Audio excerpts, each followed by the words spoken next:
EA support to this video. So ito yung mga wires natin na muntik-muntikanan maubos nitong kakatapos na third training dahil nag-smashan at napasubo agad sa matinding training, no? Although short distance training, pero yung panahon kasi yung malaking factor para hindi sila makauwi on time. Pero buti na lang, kahit sabi mong hindi sila on time nag-COV-an, pinagtsatsagaan nila na makabalik dito sa ating loop. Ayan.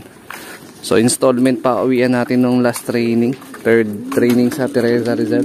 Kung napanood nyo yung ating content sa mga reels, ayan, alam nyo kung sino yung nauna, pangalawa, pangatlo, hanggang dun sa huling dalawa na umuwi bago magtanghali. Ayan. So syempre ang update Friday morning ngayon mga kalapatids.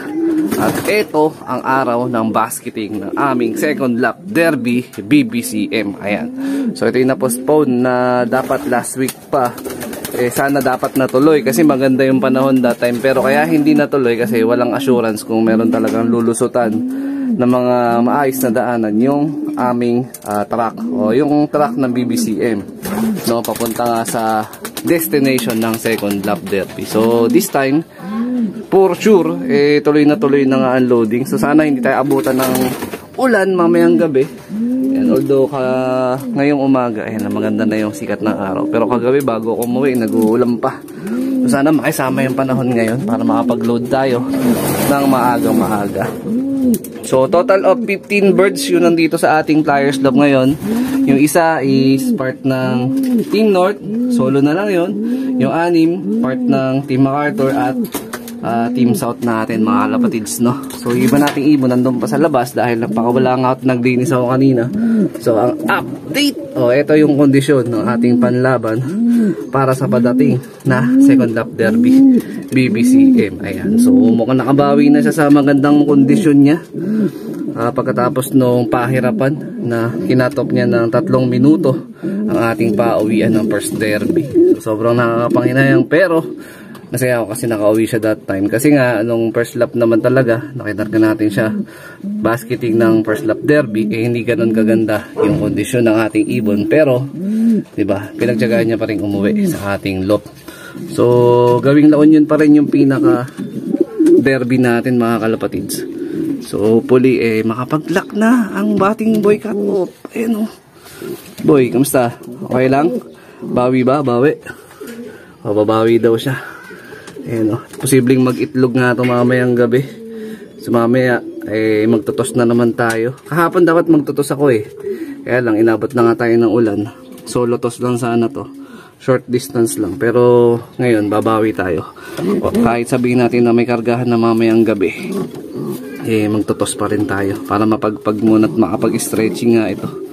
Ayan, kompleto na yung mga balahibo pakpak niya. Ayan, nakapaglaglag na siya last month pa. So sana makabawi nga tayo sa second lap, no? Tama po ba yun? A few moments later. Ito yung ating ibon na si Franco. So may kisuyo, be, hindi mo muna si Daddy. Ayan, kita na si Franco tsaka ako, be.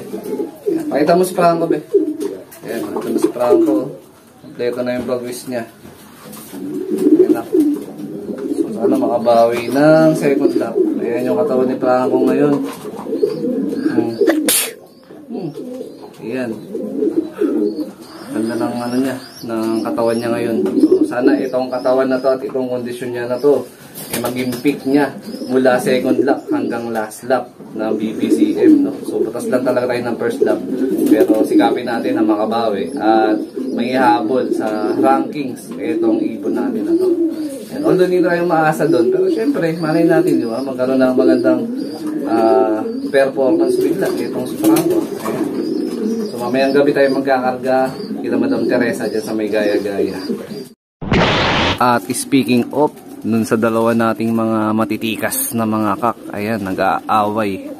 Ayan, papasok na lang sa Flyers Loop, ayaw pa magbiga. Ayan, hindi pa pwedeng kuhain sa mabuting usapan yan dalawang yan. Ano ba naman tong dalawan to? Napakasiga. Lalo na si Takamura, siya yung pasimuno ng gulo dyan nananahimik si Franco siya yung nag-initiate ng away Ayan, kaya nga Takamura yung pinangalan natin yan kasi war freak palaaway, palabugbog. Ayan. 75 years later. At ayun mga lapatid, sa wakas umumbok na si Haring Araw, uminit na. Pero mamaya na natin tatakpan yung breeding section natin. Papa-absorb muna natin yung init para mapatay yung mga bakterya sa balahibo ng mga ibon natin. Ayan. Medyo madilim yung kinuhang video sa akin ng anak ko. So pagtyagaan nyo na lang yun mga kalapatid. So ito yung mga young birds natin.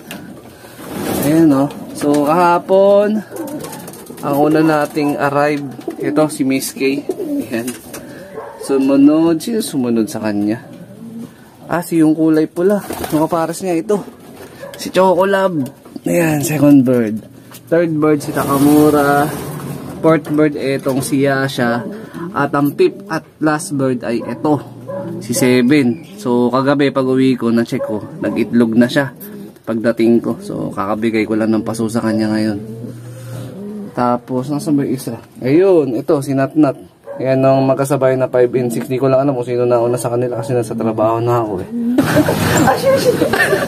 Ito naman yung mga young birds natin na bagong tuturuan. Sana wala mag-overfly dito. Ayun, ganda na ng kulay ng dalawang mag-next mate na grizzle. Isang dark grizzle na may touch ng brown. Ito naman, light white grizzle na may touch din ng brown. Ayan. Ayan, kalalabasan ng kulay nitong dalawa na to pagka nag-after molt na.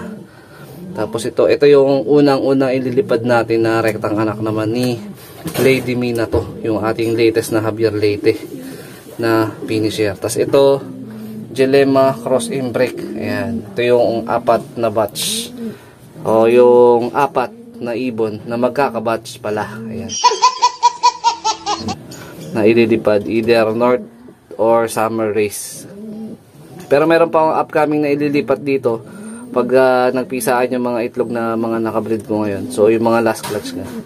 Tapos may mga nakaline na pa rin tayo na papisa for out. So yun na yung tatapos ngayong taon. Tapos possible next year na tayo ulit magbibreed. Baka mga January na or February para naman sa batch ng bagong Team South. So mas bibreed ako ng mas marami na MacArthur banded nun. Siguro more or less mga 8 hanggang 10.